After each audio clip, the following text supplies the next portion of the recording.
Medicine, University.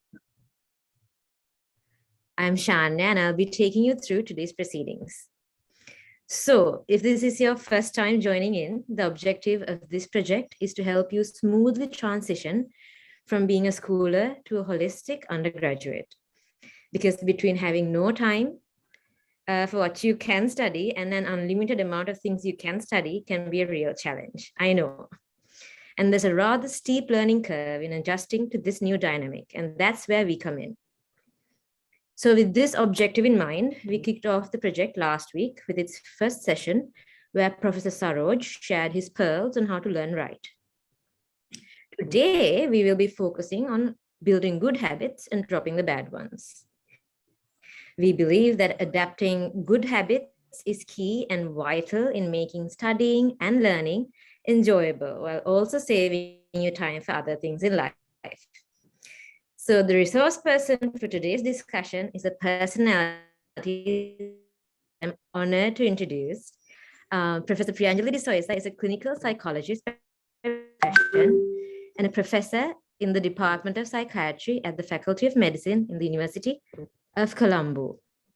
I hope you guys can hear me. Am I breaking up? Yeah, we can hear you. Okay, thank you, madam. She graduated from the University of Delhi, India, with a bachelor's and a master's degree.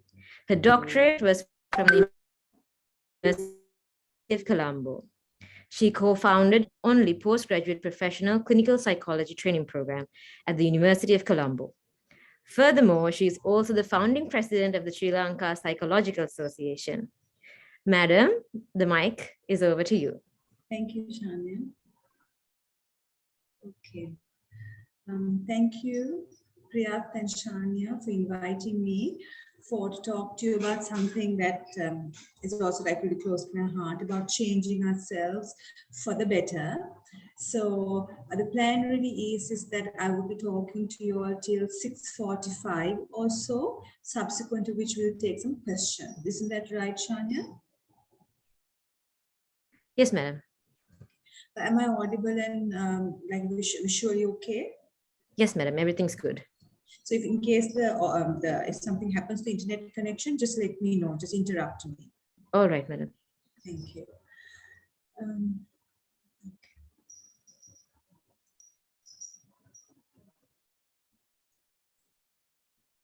So these are my slides.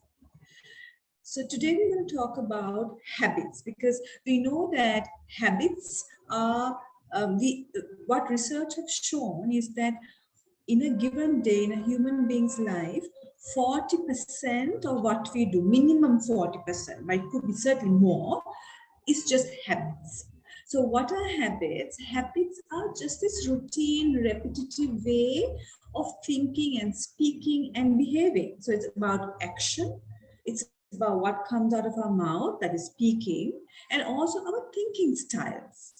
So for example, if it is always that you get up from the bed in the morning and just absent-mindedly go to the washroom, it's very unlikely that one fine day you get up in the morning and then go and have 1 liter of water, because that's really good for your health.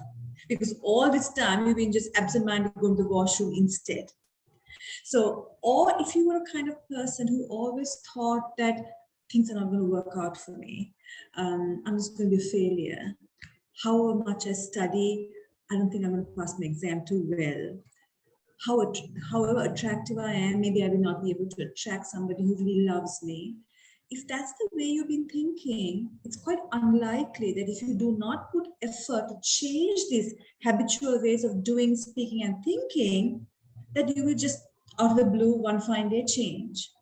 So therefore, if you need to put some effort, if you want to change your life, which means you have to change your habits.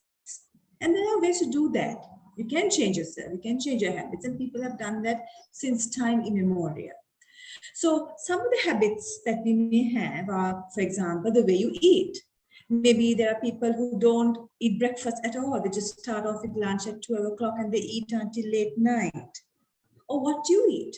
Maybe you're a person who loves to have lots of vegetables and fruit, or you're a person who just drinks soft drinks and have lots of meat and have a lot of junk food.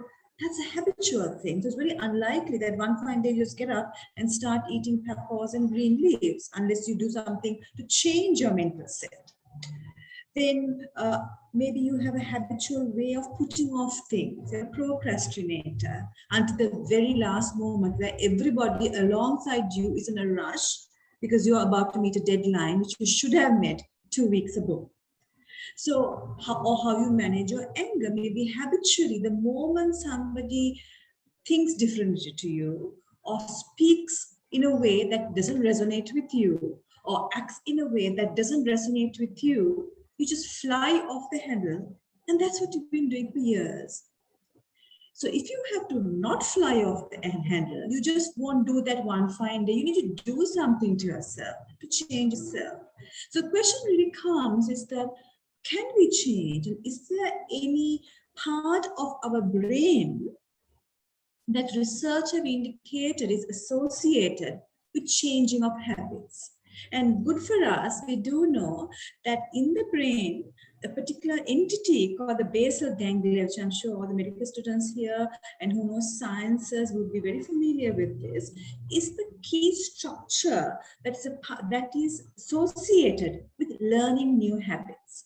For example, we know that just general information wise, we know that the basal ganglia is very important in learning, particularly learning the relationship between what happens outside of us and our motor response. So for example, we are very happily walking along the road and suddenly somebody just screams from the other side. Now, if you had learned over the years that when somebody screams or something traumatic happens or something unexpected happens, that you would also run away, that's exactly what you would do habitually at that given moment, because that's what you learned. So you would act on it without even thinking, because habits are very subconscious based. So your brain have learned that by trial and error and through feedback. Because maybe as a young person, when you were a child, you learned that when something unexpected happens, like a scream, you need to get out of there fast because you need to secure yourself. So you learned it, and through your adolescence and young adulthood, you learned it trial by trial by trial, and you just now habitually put that into action. So habits are formed in this way through the strengthening of certain neural networks, particularly in the basal ganglia, but of course, knowing our human brain, the most complex structure that we have, other neural systems are also involved.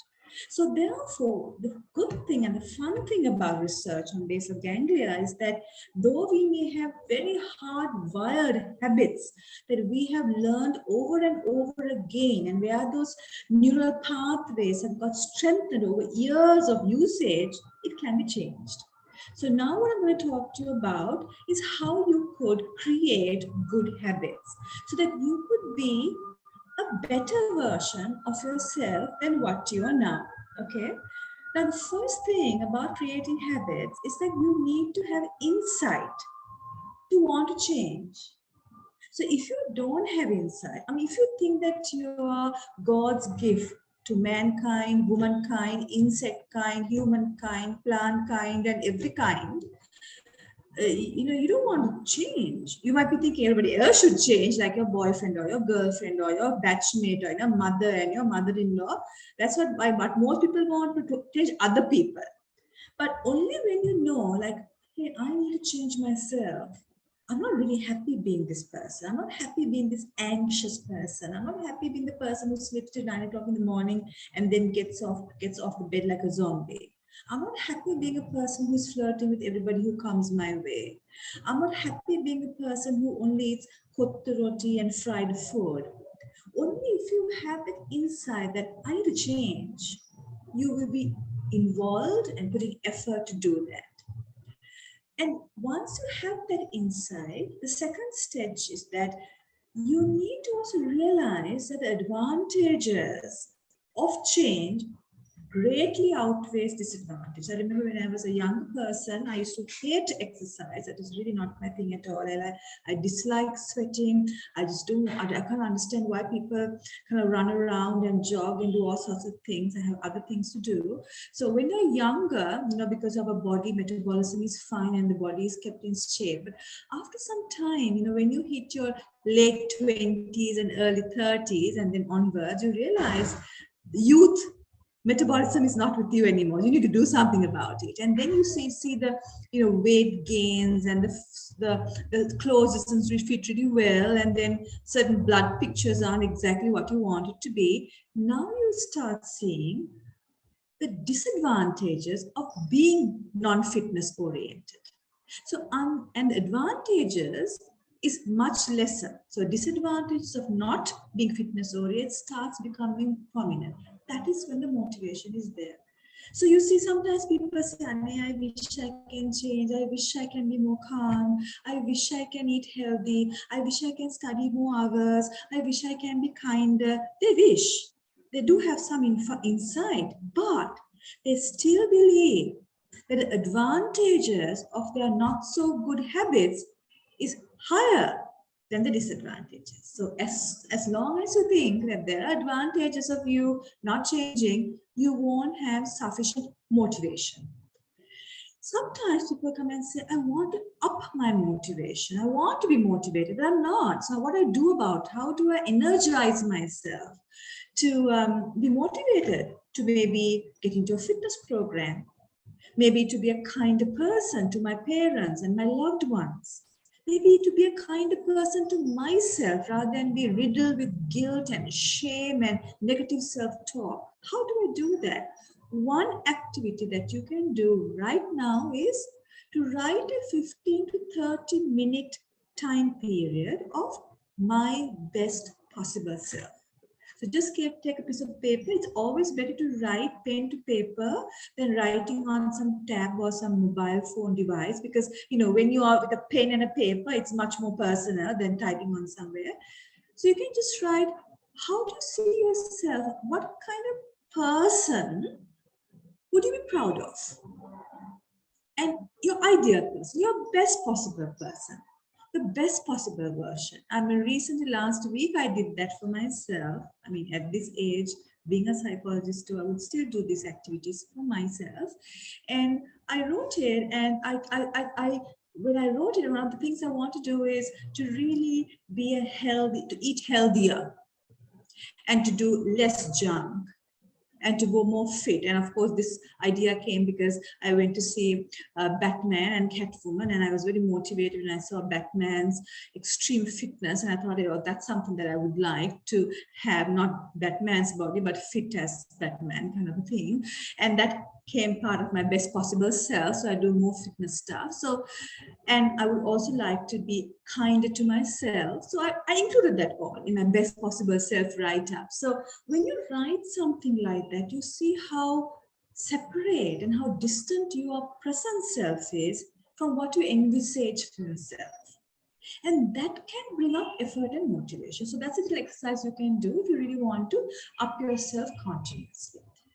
Usually, for highly ingrained negative habits, what really prompts someone to change is after some trauma. Like, for example, if you're a person who drives really fast, like, for example, I'm a person who drives really fast. Anything like a highway, I'm just about to break the speed limit kind of a thing, kind of a person.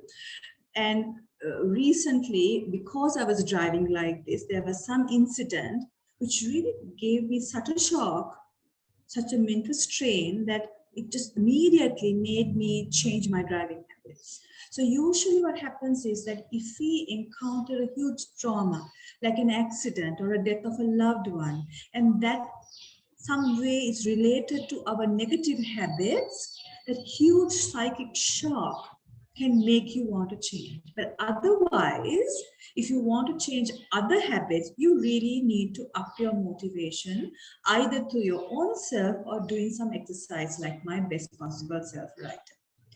So say you are sufficiently motivated. I'm sure persons who are listening to this is motivated, and that's why some of you are here.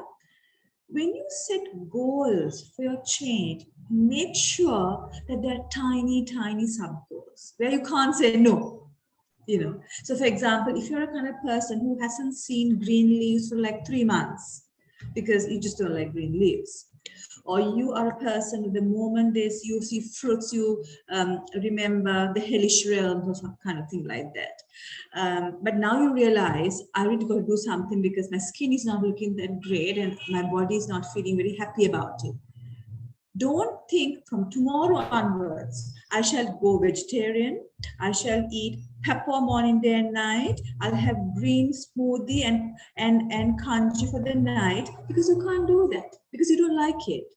So instead, have a tiny, tiny sub goal, which is like, I'll have quarter piece of pepper in the morning, and that's it. Where you can't say no because, quarter piece of pepper is really tiny, and you can do it. So therefore, make tiny, tiny goals. The problem with many people is they say, from tomorrow, I shall study 8 hours. Okay, tomorrow you might do it, but day after tomorrow, even the 2 hours you studied, you won't do because you're so stressed out of studying 8 hours a day before. So increase your goals also in tiny, tiny bits, because then you don't feel it. They're called mini habits. Don't do major stuff. So if you're going to make food changes, quarter piece of pepper for 1 week. That's all. The remaining time you might be doing your kottu roti and all the junk food. Next week, maybe you can do quarter piece of pepper and 1 banana in the evening. Tiny, tiny goals where you can't say no, and tiny, tiny increments.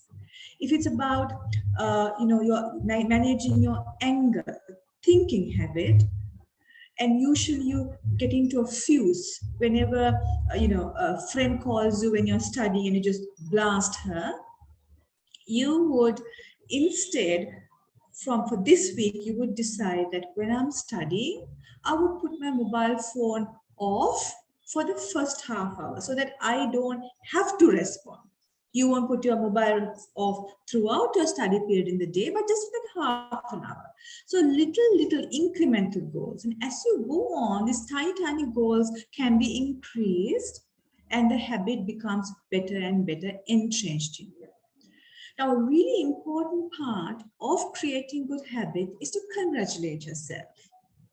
You really reminisce how you reach these goals. So now that I'm in my effort to become like Batman's body in a woman's figure, kind of a thing, every time I work out and do my 3 to 4 hour workout routine, and at the end of the week, I look back and I'm really happy. I congratulate myself. And I think, well, despite all my work and all what's happening in the world, I've dedicated 30 to 40 minutes, 3 to 4 times a week to be my best version physical-wise. So I reminisce about it. I think about it and I congratulate myself. And you need to do it yourself. So if you have started including quarter piece of pepper to your healthy best version self diet, at the end of the week, look back and say, that's really great. I've done a good job. I'm happy about myself. Maybe once you've done some major changes, invite a friend to reward with yourself. Maybe you can go out and have a lovely meal, or go to see a movie, go for a nice run outside, go on a shopping thing, or go to a temple or church or mosque, whatever takes your fancy. And make sure you enjoy. A lot of people, when they start making changes to themselves, they don't reward themselves enough. They just think, okay, fine, I've done that, right? So, okay, that's enough. That's not enough. Our human mind needs congratulations. We congratulate other people all the time. Why don't you congratulate yourself? So every time little chips in your negative habits are made, congratulate yourself, go out and reward yourself. And when you do that, these newly learned habits become much more deeper. Now, we also find that people who are much more better at habit change has a particular way of looking at the world, and it's called a mindset. So when we say mindset, it's about the way a person looks at the world. Okay, so there are two kinds of people. One group is somebody who looks at the world in a fixed way. The other one is somebody who looks at it in the growth way. So a person who looks at the world, others, and themselves with a growth mindset is somebody who enjoys the process rather than the destination. The people who have a fixed mindset is somebody who doesn't like the process and is waiting for the destination. So, example, if I give you an analogy, say you're supposed to go to Anuradhapura or Jaffna or Gaul on a holiday. Are you a person who just hates the entire trip to Anuradhapura, Gaul or Jaffna and is waiting desperately to get to your final destination? If so, you may be a fixed mindset person. Then the growth mindset is somebody who enjoys the entire trip, via Dambulla or Kurunegala or Putlam or whichever road you're taking to go to Anuradhapura or Jaffna, and enjoys the travel, the moment in the car, the stopping at a wayside boutique to have that ginger tea and a vade, and then getting there, and then stopping at another place and having a chit chat with the passers-by, enjoys the process. That person is a person with a growth mindset. Researchers found out that growth mindset people are better able to inculcate good habits than the fixed mindset people. The reason is the growth mindset people enjoy the process. For example, I was a fixed mindset person many years ago, but overtraining my mind through techniques like this, I changed into a growth mindset person. So when I do my exercise, say 5 to 10 years ago, I would have disliked the whole exercise process and just waited for that ideal body I wanted. But now I've changed in a way where I actually enjoy the process of exercising, forget about what I become later on. And I've realized that when I have that particular growth mindset, I actually see better results and I look forward to exercising and enjoy that moment. So what I want you to know is look at yourself. Are you a fixed mindset person or a growth mindset person? If you're a growth mindset person, this game is easier for you because you are more inculcated or sorry, more driven to habit change. You're at an advantage. But if you're a fixed mindset person, you can change. Just as I changed, I was a fixed mindset person too. So what you need to do is forget about setting huge goals for yourself as habit change.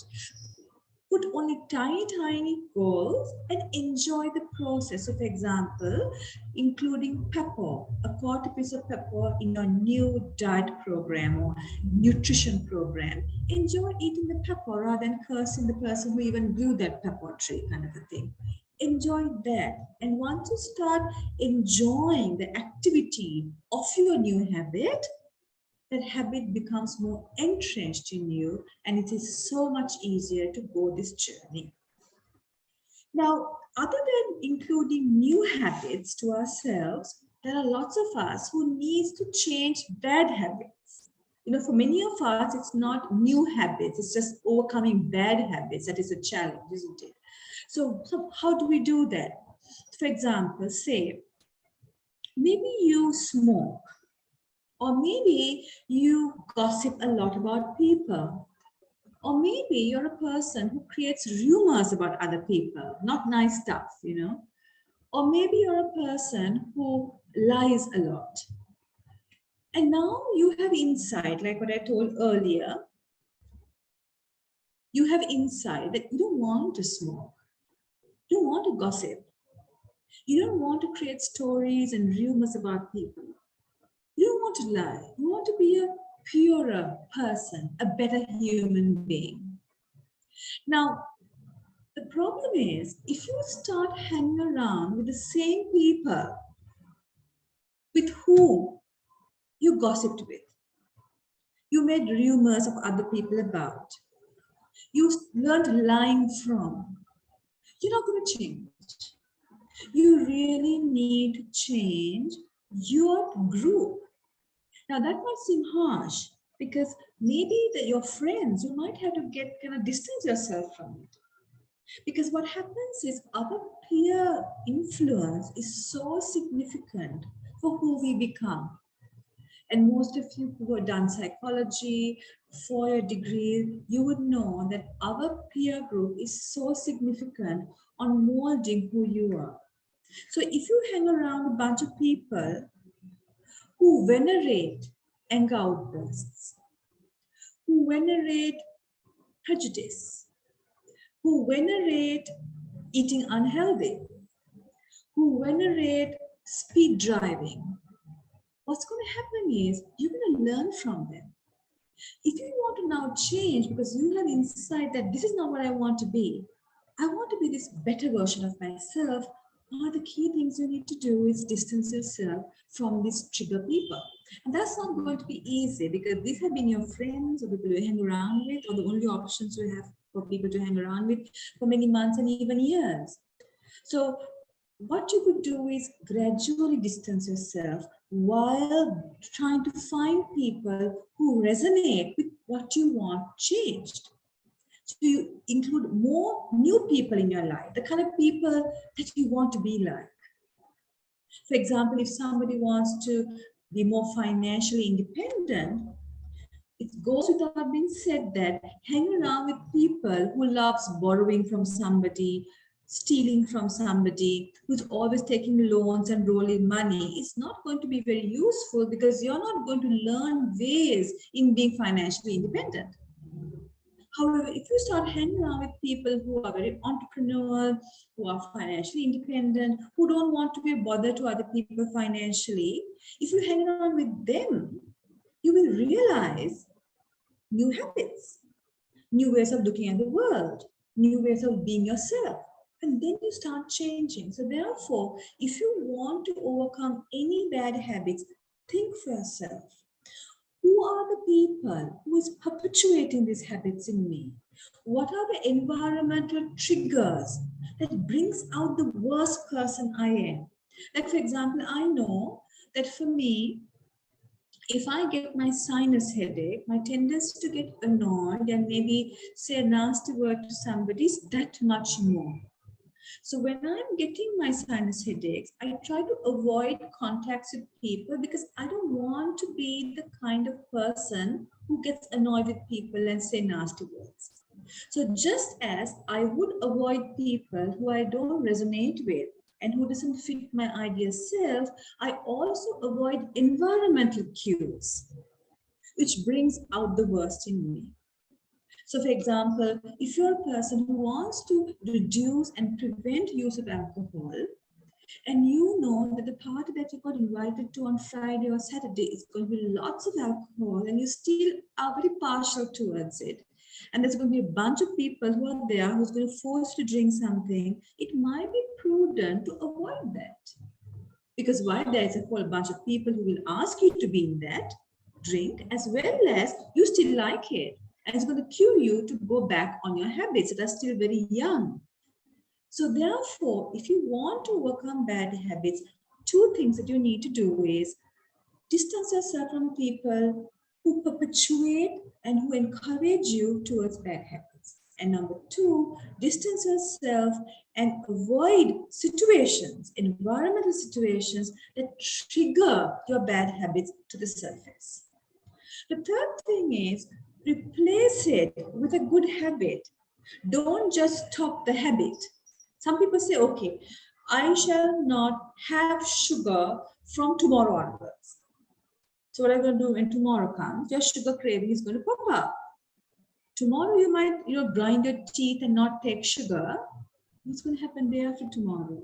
And the day after tomorrow, and next week, and next month. It's very difficult, but something very, very set habit to just say, no, I'm not going to do that.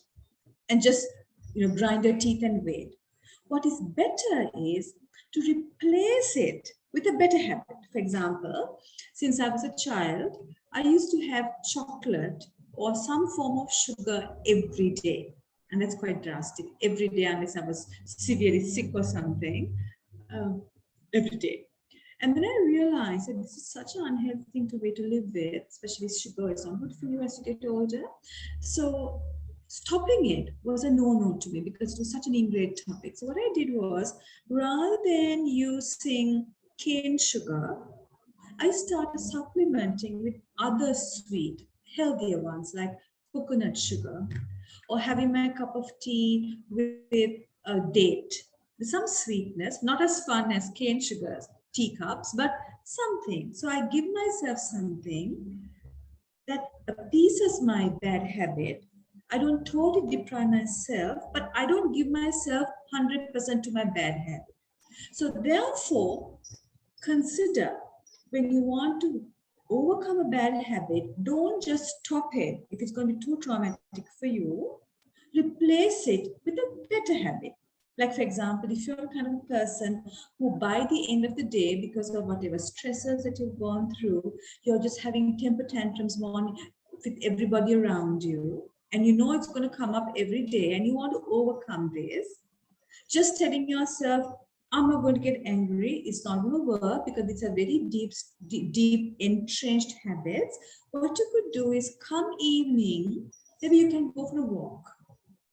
Maybe you can do some journaling, write your feelings in a book. Maybe you can go for a jog. That way your energies gets channeled in a different direction. It's a better habit, and you replace the old habit with a new one. That's how you overcome bad habits. Now, sometimes you might need to also be stern with yourself. I'm contradicting myself with what I told you earlier, but listen me out.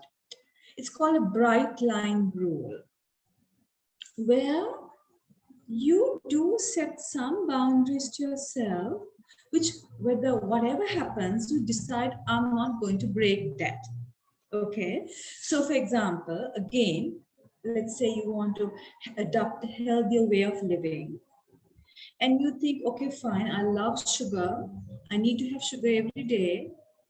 So it's going to be tough for me to stop having sugar.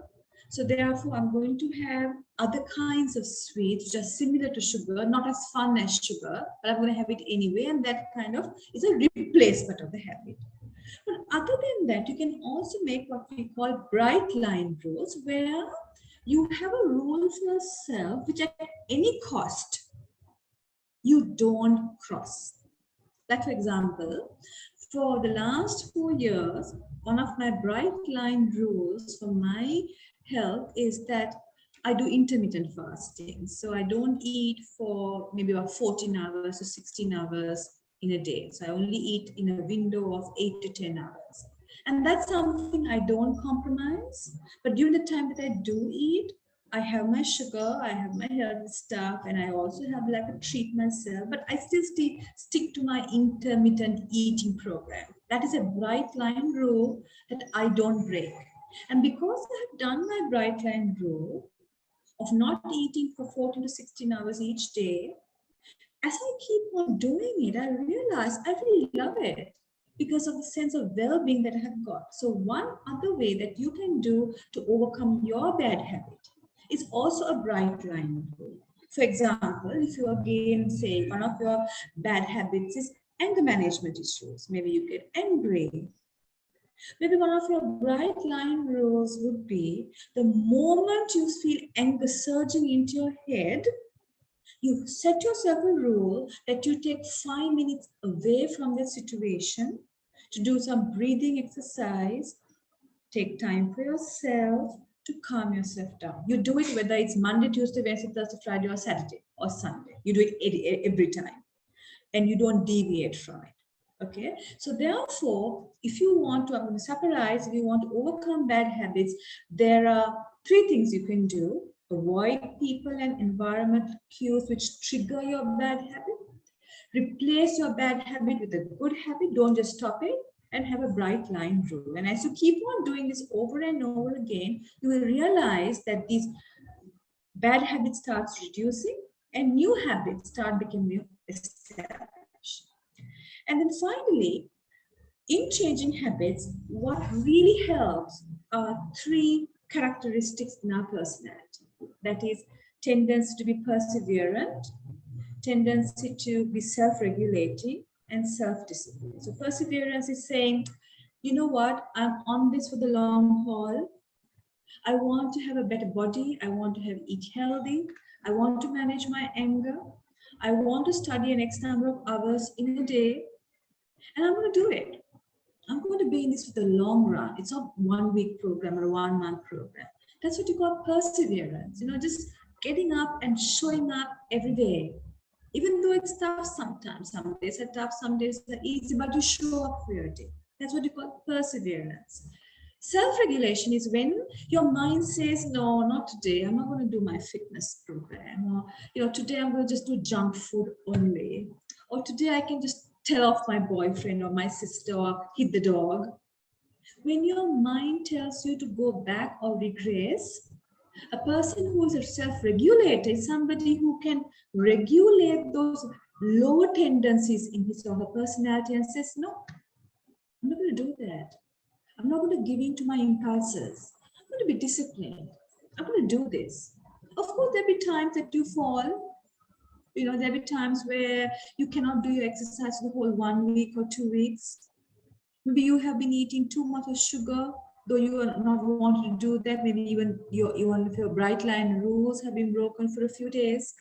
Though you had wanted to study for X number of hours in a day for 1 week, you're not able to do that. It's okay. As long as you get up each time you fall. Because every time you get up, each time you fall from your habits, you become stronger. It's like going to the gym. The first week, when you go to the gym, you won't see great changes in your body. Second week, maybe a little bit tiny bit, maybe like a little bit stronger. But as you keep on going, little by little, you will see that not only are your habits, new habits becoming more established, you will also see you're more persevering. You can self-regulate better. You're more self-disciplined. And these are fantastic personal qualities, not only for establishing new habits, but for you as a person in the long run for your life. And coming back to this point I told you about mental set or the mindset, fixed versus growth mindset. Establishing a growth mindset is so important. And one of the things that we could do is living in the present moment. And how do we live in the present moment? It's about keeping your mind into what you're doing. So whether you're in the washroom, washing your hair, texting your boyfriend, watching a teledrama, talking to your mother, watering the plants, walking from Kinsey Road to NHSL, studying, cutting your toenails, ironing your clothes, whatever activity you do, mundane and fun, keeping your mind on the activity you're doing. Many of us don't do that. For example, we may be texting somebody while thinking of the next chapter that you have to study. You may be washing your hair while scolding all the politicians at court to parliament. But you're actually nothing to do with them. You're supposed to be washing your hair, but you're thinking of all the politicians and the fuel prices and the gas shortages and the whatnot. Whilst you're watching TV, you're busy eating your food. While you're seemingly listening to your mother giving you advice, you're calculating the number of minutes for you to go and sit in front of the TV to watch your TV program. That's how we usually do. We live kind of a double game without living in the present moment. And that is so detrimental to us.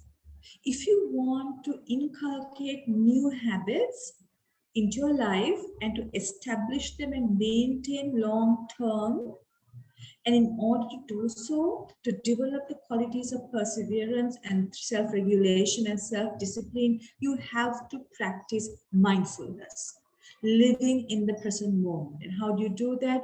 From the moment you get up in the morning until you go to sleep, you bring your mind from wanderings of the mind, from all these various fantasy thoughts that we have, or thinking of the past, or projecting about the future, to the present of activity you're doing. Mindfulness, you can Google that online as well, mindfulness practice. And finally, when we are in a fast track course to change our habits, we need to also bring joy into our life.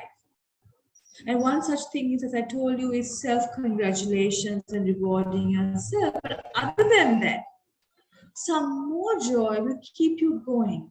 And gratitude is a fantastic way of bringing joy to our life. And how do you do that? Once, 1 to 3 times a week, before you go to sleep, consider 3 good things that happened to you that week. And these 3 good things doesn't have to be winning a lottery or meeting the man of your life or the girl of your life or getting a distinction for one of your exams. Because those are things that don't happen all the time, right? It happens once in a blue moon. But in a week, there may be certain small things which really impacted you, like that friend from school that called you after 5 years to say hi to you, or the beautiful rose that you saw while walking somewhere, or the kindness that you saw in a stranger's face when you ask that person for directions to go somewhere. Those are also things that uplift our mind. So when we say be grateful, and be grateful 1 to 3 times a week, and how do you do that? Reflect on 3 good things that happened to you that week.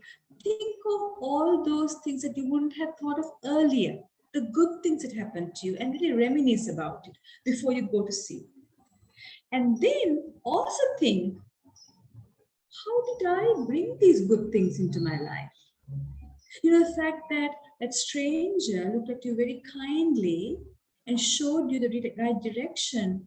Maybe he or she did that because I was also kind to him. I was spoken nice to this person. So I brought about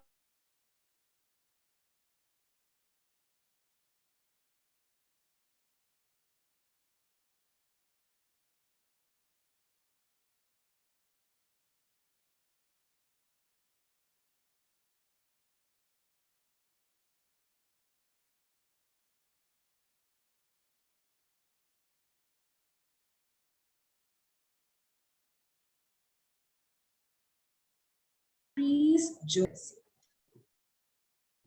So therefore, before we stop today, I'm going to summarize what we spoke about today. We spoke about building great habits so that you will become the best version of yourself. And of course, these habits will change from your life, you know, from one decade to another. So what I valued when I was in my 20s to 30s to 40s is different, but that's fine.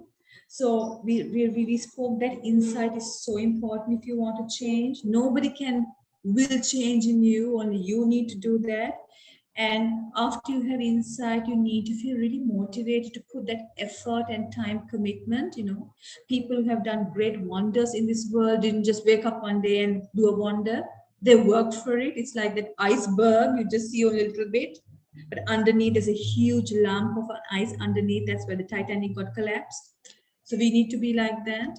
So for that, we need to have a lot of motivation. How do you become motivated to change to be the best version of yourself? Write to yourself, journal the best version you want to be, and project that. Have that as your ideal. And then we spoke about different kinds of ways in which we can change. So when you set goals for change, make sure that they're really tiny, they're micro, tiny habits so that you can't say no to doing it and then keep adding into it tiny bits.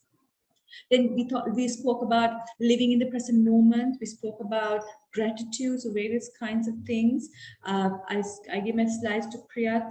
He might share those with you. So these are the kinds of different ways in which you could bring in new habits to yourself so that you start changing to be a much more pleasant and a pleasing self to you and to others. Thank you. Thank you, madam. Your words were very wholesome and refreshing. So now, guys, we would like to open up the platform for any questions you want to ask madam. Drop them in our chat box and I'll direct them to her.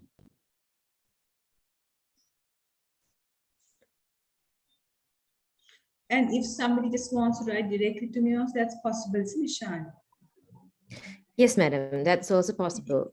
Madam, I have a question for you. Yeah. If we can't change our immediate environment or the people we associate with, any suggestions on that? Generally, how long do you have to maintain the change until it becomes integrated into our habits, and how to avoid relapsing?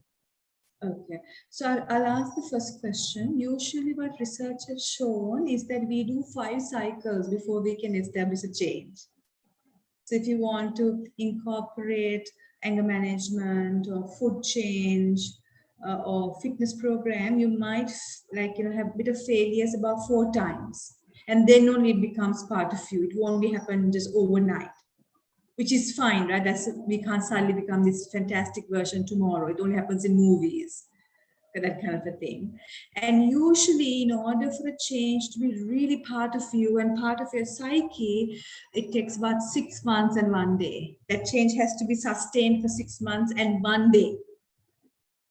So for example, having a fitness routine, if you had done it faithfully for at least 6 months and 1 day, on and off, you might just drop off, but still, then that kind of a tendency of being interested in fitness could stay on with you for a long time as a habit rather than impulse. If you do it for 6 months and 1 day, that amount of duration. So in response to your first question, if you can't change triggers around you, like for example, say, I've had people who come and tell me, I really want to change my anger. I get angry all the time, even if I'm on the pavement, if somebody bumps into me, I'm about to kill them on the road, kind of a business. And then when we talk to them, they tell me that either their father is violent towards their mother, their father is violent towards them, or was violent towards them as children, and they go back home to a home life which is very angry and anger prone, or a community. And you can't just dump your family sometimes. You can't just walk away from your community because that's the only household that you have, isn't it? So that it's not easy. That's a problem. So what we tell those people is that as much as possible, given the small uh, effort, small opportunity you have to avoid those people, but it's not going to be easy to change when you're still in that mess, when you're still in that mess, because the problem is you keep on having role models of what you don't want to be like, but they're on your face. But what I've also seen is that some people saying that I'm with a bunch of people who are really losing themselves and I don't want to be there, but I can't leave them. But the more I stay with them, I realize I just don't want to be like them, because they really ruined their life and I don't want to be that. And that can be a motivator for some people also, you see. So it works both ways. There's another one. It says how to quit internet and gaming and mobile phone addiction. Difficult to live without internet in medical colleges, online lectures. Yeah. So again, that was a question. I just took that question. Somebody just wrote it. Again, it's small habits. Like for example, don't say I'm not going to do internet tomorrow. I'm not going to do internet for 1 week, because that's not going to be self-sustainable in the long run. So for example, even I have this huge tendency to be into, because we're always, working 24 hours, emails come to us, and then once you check an email, it's so much easier to go to YouTube and check out a clip, or then from YouTube, you just click on the Facebook app to see who has looked liked you, whatever. So then you need to be very clear as to what kind of person do I want to be. Somebody who's glued on the face to my smartphone, or somebody who uses my device for my growth. And once you know what you want, have those tiny goals. So for example, if you've been doing 4 hours of random searching and scrolling on YouTube and Facebook and gaming and whatnot, you can decide, well, for this week, I'll do only 3.5 hours. So you don't come down to 2 hours. It's just tiny changes. Or you would say, well, in the workday weeks, I will do 2 hours, but on Saturday, I will give my 4-hour slot. So you're not giving bad shocks to your system by going cold turkey. You're making small, tiny changes, pegging back. So 3.5 hours for 1 week. Next week will be 3 hours and 15 minutes only you'll be online. Then maybe in 1 week you'll be 3 hours online, and then you kind of set it to 2 hours. And you think 2 hours is okay, and you stop there. So it's always tiny sub-goals. Okay.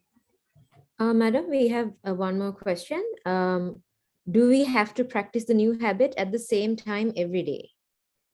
No, it must be very, very spontaneous, because if you're going to be really like set on a timetable as if we are in school, it's going to be really tedious to the mind.